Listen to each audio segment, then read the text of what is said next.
Okay. Last వీడియోలో discuss చేసినట్టు 40 మార్కుల జీఎస్ కోసం మీరు ఏం డిసైడ్ అయ్యారో నాకు తెలీదు. నేనైతే జీఎస్ కోసం సింగిల్ బుక్‌ని ఎక్కువ సార్లు రివిజన్ చేద్దామని డిసైడ్ అయిపోయా. ఇవాళే వెళ్లి ఆ బుక్కు కొనేస్తున్నా. వీలైతే ఈవినింగ్ నుండి లేదంటే రేపు మార్నింగ్ నుంచి క్లాసెస్ స్టార్ట్ చేస్తా. కానీ మీరు సోది చెప్తేనే వీడియో చూస్తున్నారబ్బా! సబ్జెక్ట్ చెప్తే అస్సలు చూడట్లేదు. మొన్న అదేదో బయాలజీ వీడియో చూస్తే దానికి 200 వ్యూస్ కూడా రాలేదు. మొన్న ఏదో అంటే సోదని చెప్పనేది ఇంపార్టెంట్ టాపిక్ అయినా కూడా వీటికి ఎక్కువ వ్యూస్ ఉన్నాయి కానీ సబ్జెక్ట్ చెప్తుంటే వ్యూస్ రావట్లేదు. సో, అందుకే కొంచెం ఆలోచిస్తున్నా. అదేదో నాకు కొంచెం డిస్కరేజింగ్‌గా ఉందనమాట. సర్లే ఆ తర్వాత చూద్దాం గానీ, నిన్న చాలామంది ఇంగ్లీష్ గురించి చెప్పు బ్రో అని కామెంట్ చేశారు. మనం ఫస్ట్ అయితే ఇంగ్లీష్ గురించి మాట్లాడుకుందాం. 80 మార్కుల పేపర్‌లో 40 మార్కులు జీఎస్ ఉంటే, 40 మార్కులు ఇంగ్లీష్ ఉంటది. సో, ఈ జీఎస్‌లో ఎన్ని సబ్జెక్ట్స్ ఉన్నాయి, ఎక్కడి నుంచి ఏం అడుగుతాడో తెలీదు. కానీ ఇంగ్లీష్‌లో కొంచెం బెటర్. ఇందులో కూడా కొన్ని మెలికలున్నాయి. కాకపోతే కొంచెం జీఎస్‌తో పోల్చుకుంటే ఇంగ్లీష్ అనేది బెటర్ అనమాట. సో, కొంచెం స్కోర్ ఎక్కువ చేసే అవకాశం ఉంది ఈ టాపిక్ నుంచి. అవేంటో చూద్దాం ఒకసారి. ఫస్ట్ అయితే సిలబస్ చూడండి. ఇందులో ఏమేమి ఇచ్చాడో ఒకసారి మనకి చూద్దాం. రీడింగ్ కాంప్రహెన్షన్ ఇచ్చాడు, ఎర్రర్ స్పాటింగ్ ఇచ్చాడు, క్లోజ్ టెస్ట్, పారా జంపులు, స్టేట్మెంట్ జంపులు, ఆర్ సెంటెన్సెస్ హౌ టు, తర్వాత ఫిల్ ఇన్ ద బ్లాంక్స్, తర్వాత sentence completion, para completion, synonyms, antonyms, idioms, phrases, one word substitutions. So, ఇది మన సిలబస్. మరి ఇందులో నుంచి ప్రీవియస్ ఇయర్ క్వశ్చన్ పేపర్‌లో ఏ టాపిక్‌కి ఎన్ని మార్క్స్ ఇచ్చాడో చూద్దాం ఒకసారి. నిన్న చెప్పినట్టే ఈ ఎగ్జాము డిసెంబర్ 21, 2022 నుంచి డిసెంబర్ 29 వరకు జరిగింది. అందులో 21లో జరిగిన షిఫ్ట్‌లో పేపర్‌ని బేస్ చేసుకొని ఇది చెప్తున్నా. అన్ని పేపర్స్‌లో ఇలానే ఉంటదా అంటే మీరు కూడా ఒకసారి చెక్ చేయండి. మాక్సిమం ఇలానే ఉంటది. నాకు తెలిసి ఇందులో బ్లూ ప్రింట్‌ని ఫాలో అయినట్లు అనిపిస్తది. చూడండి ఏ టాపిక్‌కి ఎన్ని మార్క్స్ ఇచ్చాడో చూద్దాం. ఫస్ట్ రీడింగ్ కంప్రెషన్‌కి 5 మార్క్స్ ఇచ్చాడు. ఇది తెలుసు కదా! పెద్ద ప్యాసేజ్ ఇచ్చి కింద 5 క్వెషన్స్ ఇస్తాడు. సో, ఈ ప్యాసేజ్‌ని ఒక పేజ్ అంత పెద్దగా ఇస్తాడనమాట. సో, దాని కింద 5 క్వెషన్స్ ఇస్తాడు. ఆ ప్యాసేజ్ చదివి ఆ క్వెషన్స్‌కి ఆన్సర్ రాయాలనమాట. సో, ఇది మనం చిన్నప్పటి నుంచి చాలా ఎగ్జామ్స్‌లో రాస్తున్నాం. కాకపోతే ప్యాసేజ్ ఇక్కడ పెద్దగా ఉంటది. టైమ్ టేకింగ్ అనమాట. నెక్స్ట్ క్లోజ్ టెస్ట్‌కి 5 మార్క్స్ ఉంటాయి. క్లోజ్ టెస్ట్ కూడా ఆ ప్యాసేజ్‌లోనే ఉంటది. ఈ ప్యాసేజ్‌లోన ఎలా ఉంటదంటే మధ్యలో ఫిల్ ఇన్ ద బ్లాంక్స్ ఇస్తాడనమాట. సో, 5 లైన్స్ ప్యాసేజ్ ఉంటది. ఆ 5 లైన్స్ ప్యాసేజ్‌లోన ఒక్కో లైన్‌కి ఒక్కో ఫిల్ ఇన్ ద బ్లాంక్ ఇచ్చింటారనమాట. కింద ఆప్షన్స్‌ని బట్టి మనం ఆ బ్లాంక్‌ని ఫిల్ చేయాలి. ఇలా ఒక 5 మార్క్స్ వస్తాడు. సో, ఇక్కడ ప్యాసేజ్‌లకే 5 మార్క్స్, 10 మార్క్స్ వస్తాయనమాట. సో, 10 మార్క్స్ ఇంగ్లీష్‌కున్న 40 మార్క్స్‌లోన 10 మార్క్స్ ప్యాసేజ్‌లకే వస్తది. సో, ఈ ప్యాసేజ్‌లు మనం కరెక్ట్‌గా చేయాలంటే ఒక ప్యాసేజ్‌ని చేయాలంటే ఫస్ట్ ప్యాసేజ్ రీడింగ్ కంప్రెషన్ చేయాలంటే మనకి ఇంగ్లీష్‌ని ఎక్కువ చదువుతుండాలి. ఎక్కువ ఇంగ్లీష్‌ని అర్థం చేసుకునే పరిజ్ఞానం ఉంటే ఆ 5 మార్క్స్ వచ్చేస్తాయి. ఈ ఫిల్ ఇన్ ద బ్లాంక్స్‌లో కొంచెం గ్రామర్ తెలిసి ఉండాలనమాట. నెక్స్ట్ ఎర్రర్ స్పాటింగ్‌లోన 2 క్వెషన్స్ ఇచ్చాడు. అంటే సెంటెన్స్ ఇచ్చి ఇందులో కరెక్ట్‌గా ఉన్న సెంటెన్స్‌ని గుర్తుపట్టండి అని ఇస్తాడనమాట. ఈ పేపర్‌లో అయితే మామూలుగా అంటే ఒక సెంటెన్సెస్ ఉంటాయండి. ఒక వాక్యం ఉంటది. ఆ వాక్యంలోన ఒక పార్ట్‌ని ఆ వాక్యాన్ని 4 భాగాలకి డివైడ్ చేస్తాడు. ఆ 4 భాగాల్లోన ఒక భాగంలోన తప్పు ఉంది గుర్తించండి అని చెప్తాడనమాట. సో, దీనికి ఒక 2 మార్క్స్ ఇచ్చాడు. నెక్స్ట్ జంబుల్ సెంటెన్సెస్ 5 ఇచ్చాడనమాట. ఇవి ఎలా ఉంటాయంటే 4 వాక్యాలు ఉంటాయి. 4 సెంటెన్సెస్ ఇచ్చి వాటిని ఆర్డర్‌లో రాయండి అంటాడనమాట. అది మనకి తెలుగులో కూడా ఉంటది. 4 వాక్యాలు ఇచ్చి వాటిని ఒక పద్ధతి ఒక ఆర్డర్ ప్రకారంలో రాయండి అని ఇస్తాడనమాట. ఇవి ఒక 5 మార్క్స్ ఇచ్చాడు. Next fill in the blanks. ఈ ఫిల్ ఇన్ ద బ్లాంక్స్ అనేవి చాలా ఎక్కువ ఇచ్చాడు. టోటల్ ఇంగ్లీష్‌లో ఎక్కువ వెయిటేజ్ ఇచ్చిన టాపిక్ ఇదే. 14 మార్కులు ఇచ్చాడు. ఇందులో నేను చూసింది ఎక్కువ పార్ట్స్ ఆఫ్ స్పీచ్ గురించి ఎక్కువ ఫోకస్ చేశాడనమాట. కొంచెం ఈజీగానే ఉన్నాయి. ఇంకొన్ని ఒక 2, 3 అనేవి కొంచెం టఫ్‌గా ఉన్నాయన్నమాట.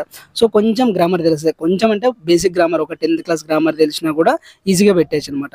నెక్స్ట్ సినోనియమ్స్ 2, అంటోనియమ్స్ 2 తర్వాత ఇవి తెలుసు కదా! సినోనియమ్స్ అంటే అదే అర్థం ఇచ్చి ఇంకో పదాన్ని కనుక్కోండి అనడం.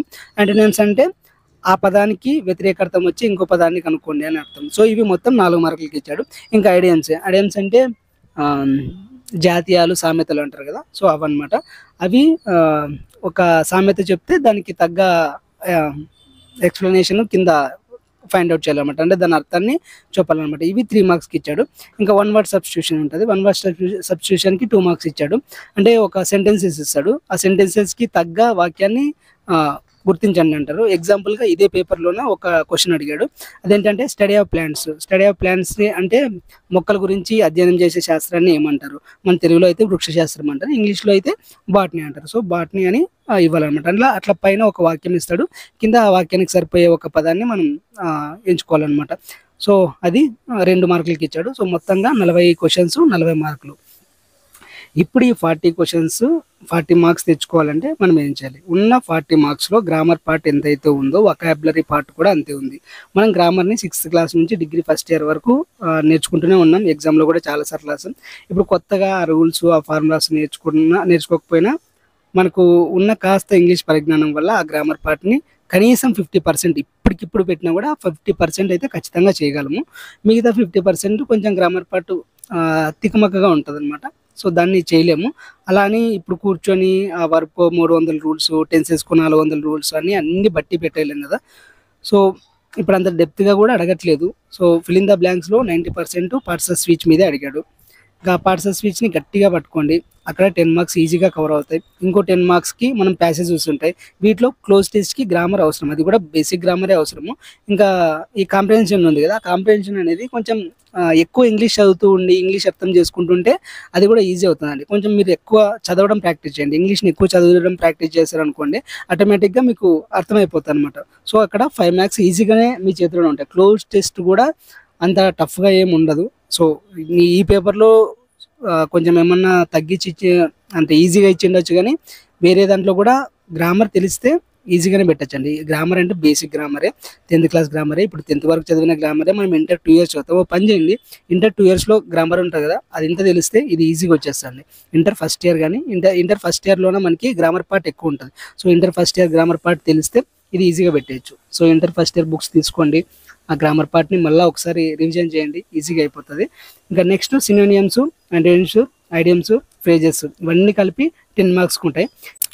ఇక్కడైతే ఇవి గేమ్ చేంజర్స్ అని చెప్తా. వీటికి జాబ్‌ని డిసైడ్ చేసేంత స్థాయి ఉంది. ఎందుకంటే గ్రామర్ అందరూ చేస్తారు. అందరూ నేర్చుకుంటారు కాబట్టి అందరూ చేయగలరు. వొకాబులరీ పార్ట్ అందరూ చేయగలరు. ఆ పదాలు తెలియకుండా వాటి మీనింగు, ఆపోజిట్ మీనింగు తెలియదు. సో, గ్రామర్‌లో ఎంత తోపైనా వొకాబులరీలో వీక్ ఉంటాడు. మనం కూడా చాలా వీక్. అందులో ఇప్పుడు కొత్తగా ఏం చేయలేము. చిన్నప్పటి నుంచి రోజుకు కొన్ని ఇంగ్లీష్ పదాలు నేర్చుకుని ఉంటే ఇప్పుడు ఇంత ప్రాబ్లమ్ ఉండేది కాదు. ఇప్పుడు కూడా ఏమి అవ్వలేదు. మనం మార్నింగ్ అండ్ ఈవినింగ్ షార్ట్స్ రూపంలో సినోనిమ్స్, యాంటోనిమ్స్, తర్వాత ఐడియమ్స్ ఇవన్నీ నేర్చుకుందాం. డైలీ 20 అయినా ఎగ్జామ్ లోపు 60 డేస్ ఉంది కదా ఎగ్జామ్‌కి. సో, 1200 పదాలు నేర్చుకుంటాం. ఇక్కడ మనం ఏవి పడితే అవి నేర్చుకోము. మనకు తెలిసినవి కాకుండా తెలియనివి ఉంటాయి. మోస్ట్ రిపీటెడ్‌గా అడిగేవి ఉంటాయి.